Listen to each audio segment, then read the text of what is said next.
ജിന്നുകളെ വയസ്സ് ചിലപ്പോൾ 100 200 1000 കഴിഞ്ഞ നൂറ്റാണ്ടിലുള്ളവരെ വർത്താനൊക്കെ ചിലപ്പോൾ ഈ നൂറ്റാണ്ടിലുള്ളവർ പറയും. വല്യാപ്പാൻ്റെത് മകൻ പറയും. അതേപോലെ നമുക്ക് വല്യാപ്പാനെ കണ്ട് പരിചയമെടുക്കാം. മകൻ ചിലപ്പോൾ വല്യാപ്പാനെ കണ്ടിട്ടാവില്ല. എന്താ കാര്യം?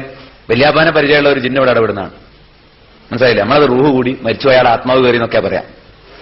അത് ആത്മാവ് കയറുന്നതല്ല, അവിടെ പരിചയമുള്ള ഒരു ജിന്ന് ഇവിടെ പണിയെടുക്കുന്നതാണ് പിന്നെ തലമുറയിൽ. കാരണം അത്രയും ആയുസുള്ളതുകൊണ്ടാണ്. അത് നമുക്ക് അത്തരം വിഷയങ്ങൾ പറയും വിശദീകരിക്കാം. ഇതൊന്നും ഉമ്മാമ്മമാർ പറയുന്ന അന്ധവിശ്വാസമല്ല, അള്ളാഹുവിന്റെ റസൂൽ വഹി അനുസരിച്ച് പഠിപ്പിക്കുന്ന കാര്യമാണ്. ബുഖാരിയിലും മുസ്ലിമിലും വന്ന ഹദീസ് ഞങ്ങൾ കേൾപ്പിക്കുന്നത്. ഇതിനെ പുച്ഛത്തോടു കൂടി തള്ളുന്ന ആൾക്കാരുണ്ട്.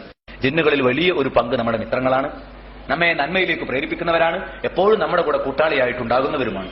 നമ്മൾ അറിയാതെ നമ്മുടെ മനസ്സിനെ നന്മയിലേക്ക് ചിന്തിക്കുകയും തിന്മയുടെ സാഹചര്യം വരുമ്പോൾ നമ്മെ അതിൽ നിന്ന് തെറ്റിക്കുകയും തിന്മകളിൽ നമ്മുടെ കണ്ണ് അടയ്ക്കുകയും നമ്മുടെ കാലുകളെ അവിടെ നിന്ന് മാറ്റി സഞ്ചരിക്കാൻ പ്രേരിപ്പിക്കുകയും ചെയ്യുന്ന അനുഭവം നമുക്കുണ്ടെങ്കിൽ തീർച്ചയായും അത് സത്യവിശ്വാസികളായ ജിന്നുകളുടെ സാമീപ്യവും സാന്നിധ്യവും കൊണ്ടുകൂടിയാണ് അള്ളാഹുവിന്റെ അനുഗ്രഹത്താൽ അത് സംഭവിക്കുന്നത് എന്ന ബോധം നമുക്കുണ്ടായിരിക്കണം. ജിന്നുകൾ മനുഷ്യരുമായി യഥേഷ്ടം ഇടപഴകിക്കൊണ്ടാണുള്ളത്. ജിന്നാണ്. ജിന്നുകളുടെ കൂട്ടത്തിൽ നല്ലത് ഇഷ്ടം പോലെ ഉണ്ട്. എത്ര ചീത്തണ്ടോ അത്ര തന്നെ നല്ലതുണ്ട്. ആ നല്ലവരെ നമുക്ക് സുഹൃത്തുക്കളായി കിട്ടിയാൽ ജീവിതത്തിൽ വളരെ ഉപകാരപ്പെടും. പിന്നെ സുബൈക്ക് നമ്മൾ കിടന്നുറങ്ങൂല, അവർ വിളിച്ചുണർത്തിക്കോളും. അതിനെന്താ വഴി? അതിന് വഴിയുണ്ടായി ഞാൻ പറയാൻ പോവാണ്. അപ്പൊ നമ്മൾ സൂക്ഷിക്കേണ്ട കാര്യം, എപ്പോഴും നമുക്ക് ഒരു നല്ല ജിന്നിന്റെ സപ്പോർട്ട് വേണം. മനസ്സിലായില്ലേ? എത്രത്തോളം എന്ന് ചോദിച്ചാൽ നിങ്ങൾ റോട്ടിലൂടെ നടക്കുന്ന നേരത്ത് അപ്രതീക്ഷിതമായിട്ടൊരു അപകടം വന്ന ആ അപകടത്തിൽ നിന്ന് പോലും നിങ്ങളെ രക്ഷിക്കാൻ സാധിക്കും. ഇപ്പൊ റോഡിന്റെ അരികിലൂടെ നടക്കുന്ന നേരത്തൊരു വാഹനം കൊണ്ട് വന്നു, പെട്ടെന്ന് നിങ്ങൾക്ക് നിങ്ങളാരോ തള്ളിയെന്ന് തോന്നി. ആരുമല്ല, നിങ്ങളെ സുഹൃത്താണ്. സംഭവിക്കാം, നിങ്ങളാണ് മാറും. എത്ര സംഭവങ്ങൾ നമുക്കുണ്ടായിട്ടുണ്ട്. വാഹനത്തിൽ യാത്ര ചെയ്യുമ്പം ഞാനെങ്ങനെ ഒഴിഞ്ഞ്, നമ്മൾ വിചാരിക്കും ഞാനെങ്ങനെ അത്ഭുതകരമായി രക്ഷപ്പെട്ടു, ഒട്ടും ഞാൻ അവിടുന്ന് വണ്ടി ഒന്നും ശ്രദ്ധിച്ചില്ല, പക്ഷെ ഞാൻ ഒഴിഞ്ഞാണ്ട് പോയി എന്ന് നമ്മൾ വണ്ടി ഓടിക്കുമ്പോൾ പലരും പറയാറുണ്ട്. അതിന്റെ പിറകിൽ നമ്മളെ സഹായിക്കാൻ അപ്പൊ ജിന്നു വർഗത്തിൽ സഹായികൾ ഉണ്ടാവും. നമ്മൾ തന്നെ ചിലപ്പോൾ വെറുതെ ഒരു കല്ലെടുത്തറിയുകയോ ഒരു വടി എടുത്തറിയുകയോ ചെയ്താൽ അതുകൊണ്ട് ഒരു ജിന്ന് മരിച്ചു വരും, പരിക്ക് പറ്റിയെന്ന് വരും. നമുക്കതറിയാൻ പറ്റില്ല. ജിന്നിന്റേതായ ലോകത്തിൽ ഇത്തരം അനുഭവങ്ങളുണ്ട് എന്ന് സൂചിപ്പിക്കുന്ന ഒരുപാട് കാര്യങ്ങൾ നമുക്ക് കാണാൻ സാധിക്കും. വിഗ്രഹങ്ങൾ ചിലപ്പോൾ സംസാരിച്ചതായി വിഗ്രഹ പൂജകന്മാർ പലയിടത്തും അവകാശപ്പെടാറുണ്ട്. ഇന്ന വിഗ്രഹം സംസാരിച്ചു. അങ്ങനെ സംസാരിച്ചിട്ടുണ്ടെങ്കിൽ തന്നെ വിഗ്രഹത്തിന് സംസാരിക്കാൻ കഴിയില്ലല്ലോ. അത് വെറും മരമോ കല്ലോ അല്ലേ, ശില്പി കൊത്തിയുണ്ടാക്കിയതല്ലേ. അപ്പൊ അതിന്റെ പിന്നിൽ ശൈത്താൻ ശബ്ദമുണ്ടാക്കിയിട്ട് ഈ വിഗ്രഹാരാധനയിലേക്ക് ജനങ്ങളെ പ്രേരിപ്പിക്കാൻ, വിഗ്രഹത്തിന് കഴിവുകളുണ്ടെന്ന് വരുത്തി തീർക്കാൻ ചിലപ്പോൾ പിശാചി അങ്ങനെ സംസാരിച്ചേക്കാം, സാധ്യതയുണ്ട് എന്ന് മാത്രമേ അതിനെ സംബന്ധിച്ച് പറയാനുള്ളൂ.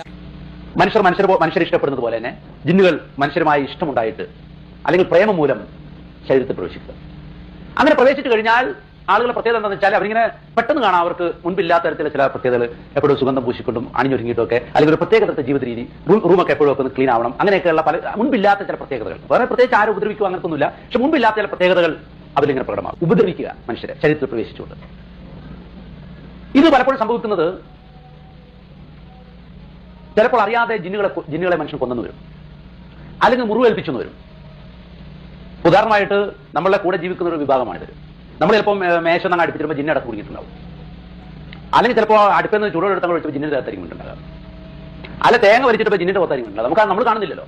പക്ഷെ ജിന്നുകൾ വിചാരിക്കുന്നത് മനഃപൂർവ്വം ചെയ്തതാണെന്ന് വിചാരിച്ചിട്ട് അവരെന്ത് ചെയ്യും? അറ്റാക്ക് ചെയ്യും. ചികിത്സ നടത്തുന്ന കേന്ദ്രങ്ങൾ സെൽഫി പ്രസ്ഥാനം ഉണ്ടാക്കണമെന്നുള്ള നിങ്ങൾക്ക് എന്ത് തോന്നിയാലും നിങ്ങൾ ഇതിന് എന്ത് വ്യാഖ്യാനിച്ചാലും ഒരു പ്രശ്നമില്ല.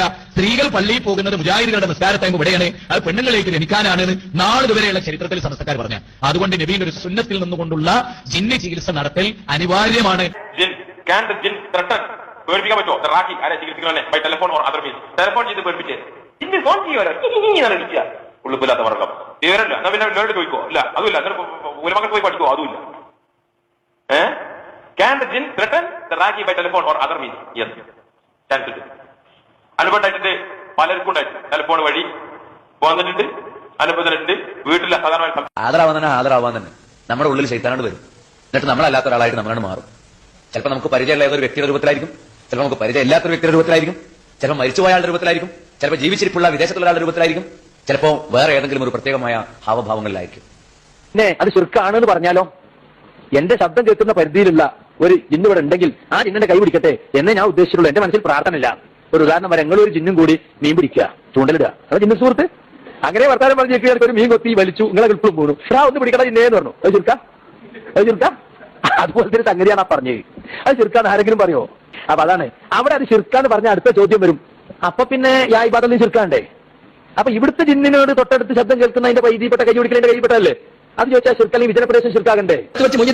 വിളിച്ചാൽ ശിർക്കാണ്. മൊയ്യദ്ദീൻ ശേഖനെ ഉദ്ദേശിച്ചുകൊണ്ട് വിളിച്ചാൽ മൊയ്യദ്ദീൻ ശേഖയുടെ ഹാജറില്ല, മരിച്ചാൽക്കൂടെ ഹാജരാകാൻ കഴിയൂല, കേൾക്കാൻ കഴിയൂല, കാണാൻ കഴിയൂല. അതേസമയത്ത് ശബ്ദം കേൾക്കുന്ന പരിധിയിലുള്ള ഒരു ജിന്നോ മലക്കോ കേട്ടിട്ട് അതിന്റെ കയ്യിൽപ്പെട്ട എന്തെങ്കിലും കാര്യമാണ് ചോദിക്കണമെങ്കിൽ അത് ശിർക്കല്ല. ഇപ്പോ വേറെ സ്ഥലത്ത് ഒരു സ്ത്രീക്ക് പ്രയാസം ചോദിച്ചു എന്തിനാ എന്റെ മേത്ത് മീനിന്റെ വെള്ളം ഒഴിച്ചെന്നാണ് ചോദിച്ചു. ഈ സ്ത്രീ മീൻ കടി വെള്ളം ഒഴിച്ചിങ്ങനെ ഒഴിച്ചപ്പോൾ അവിടെ ജിന്ന് നിൽക്കുന്ന സ്ത്രീകളാണ് പ്രതികരിക്കും. അപ്പൊ ഇവര് നമ്മൾ കാണാതെയാണ് ചെയ്യുന്നത്, അവർ കരുതില്ല. അപ്പോൾ നമ്മുടെ നേരത്തെ മൂത്രമൊഴിച്ച് അങ്ങനെ ഉണ്ടാവും. ഒരു സ്ത്രീ ബാധിച്ചെ കുറിച്ച് പറഞ്ഞതാ, സ്ത്രീ എന്ന് നേരെ പോയി മൂത്രമൊഴിച്ച് ജിന്ന് കിടന്നുണ്ടായിരുന്നത് അതിന് മേത്ത മൂത്രമൊഴിച്ചത്. അതുപോലെ റസൂലിന്റെ മൂശത്ത് കേട്ടപ്പോൾ ചാടി പോണ ചില ആൾക്കാർ ഇത് ഷെയ്ഖിന്റെ കറാമത്താണ് മനസ്സിലായത്. ഉറപ്പമാ ഖാത്തബാബി നഫ്സി, ചിലപ്പോൾ ഷെയ്ഖ് തന്നെ നേരിട്ട് ചെല്ലി സംസാരിക്കും ശരീരത്തിൽ കയറി പിശാചിനോട്. ഉറപ്പമാ കാലത്ത് മാറി ചിലപ്പോൾ തനിധിക്കാരിയായ പിശാചായിരിക്കും. ആ നേരം ഫൈഹുൽ ജവാബിൽ വെറുതെ അടിച്ചിട്ടാണ് പുറത്താക്കുന്നത്. ഇത് അടിച്ച് പുറത്താക്കുന്ന പറഞ്ഞാൽ ഇമാം ഇബ്നുൽ ഖയ്യിം ഇബ്നു തൈമിയെ പറ്റി പറഞ്ഞതാണ്. അദ്ദേഹം അങ്ങനെ ചെയ്യാറുണ്ട്. സൃഷ്ടികളെ കഴിവിന്റെ അപ്പുറത്ത് ചോദിച്ചാൽ, അതായത് സൃഷ്ടികൾ എന്ന് പറഞ്ഞാൽ മലക്കുകൾ സൃഷ്ടികളാണ്. മരിച്ചവരെന്തായാലും അദൃശ്യ ലോകമാക്കൾ പോയി, മലക്കുകൾ ഞങ്ങളെ ചുറ്റുപാടുണ്ടവർ മരിച്ചവരല്ല. അപ്പൊ അവരോട് തീർക്കാവില്ല എന്ന് ചോദിക്കുന്നത് ഏത് മലക്കുകൾ ആ ചോദിക്കുന്നത്. അപ്പൊ ഞാൻ ചോദിച്ചാൽ ഇപ്പൊ റക്കീബ് അത്തീറിനോട് ചോദിച്ചു തീർക്കാവോ അല്ല ഏൽപ്പിച്ചിട്ടില്ല എന്ന് നമ്മൾ അറിയില്ല ഏൽപ്പിച്ചിട്ടുണ്ട്. അപ്പൊ മരുഭൂമി എത്തിയ റക്കീബിനോട് ഞാൻ സഹായം ചോദിച്ചു കൂട്ടിക്കാം. റക്കീബ് അത്തീറിനോട് തീർത്ത് വരുന്നില്ല. അതാണ് എനിക്ക് അറിയുന്നത്. അവരുടെ 2009 എനിക്കത് നടപടി ഉണ്ടായപ്പോൾ എഫിന്റെ അടുത്ത് പരാതി ഞാൻ ചോദിച്ചു, സർ മുജാഹിദ് ബാലിശ്ശേരിയുടെ ഒരു പ്രസംഗം കേട്ടിട്ട് മുജാഹിദ് ആയ കുട്ടിയാണ് ഇവൻ ചെറുപ്പത്തിൽ മദ്രസയ്ക്ക് പോകുമ്പോൾ അമ്പലത്തിൽ അവിടെ പേടിച്ചിട്ട് ഓന്റെ വീട്ടിൽ നൂലും മന്ത്രമൊക്കെ ഉണ്ടായിരുന്നു. മുജാഹിദ് ആശിഷ് അവനെ എടുത്ത് വലിച്ചെറിഞ്ഞു. അപ്പൊ അവന് വീണ്ടും ശല്യം തുടങ്ങി. ഇങ്ങനെയുള്ള നൂലും മന്ത്രവും വലിച്ചെറിഞ്ഞ് തൗഹീദിലേക്ക് വന്ന ഒരു കുട്ടിക്ക് ഇങ്ങനത്തെ അവസ്ഥ ഉണ്ടായ സർ ഞാൻ ഈ കുട്ടിനെ എവിടെ കേൾക്കും? നമ്പൂരിനടുത്ത് കേൾക്കാൻ പറ്റുമോ? തങ്ങളടുത്ത് കേൾക്കാൻ പറ്റുമോ? തമ്പുരാനടുത്ത് കേൾക്കാൻ പറ്റുമോ? പറയണം നിങ്ങൾ മറുപടി. 2017 ഏപ്രിൽ അതിന്റെ 42ാമത്തെ പേജ്. രാത്രിയുടെ ഇരുളിൽ തപ്പിത്തളഞ്ഞ് നീങ്ങുന്ന ഒരാൾ തന്റെ തൊട്ടടുത്ത് നിന്ന് ശബ്ദം കേൾക്കുന്നു. ആളെ കാണുന്നില്ല. തന്റെ മുമ്പിലുള്ള ഈ ശബ്ദത്തിന്റെ ഉടമ ജിന്നായിരിക്കാം എന്ന വിശ്വാസത്തിൽ എന്നെ ഒന്ന് സഹായിക്കാമോ, ഒരു വെളിച്ചം തരാമോ എന്ന് ആവശ്യപ്പെട്ടാൽ അത് അഭൗതികമോ കാര്യകാല ബന്ധത്തിന് അപ്പുറമുള്ളതോ അല്ലെങ്കിൽ സൃഷ്ടികളെ കഴിവിൽ പെടാത്തത് തേടുകയല്ല. ആ സഹായാത്ര ശിർക്കുമല്ല. അബ്ദുൽ ജബ്ബാർ മൗലവി എന്താണോ എഴുതിയത് 100% ശരിയാണ്.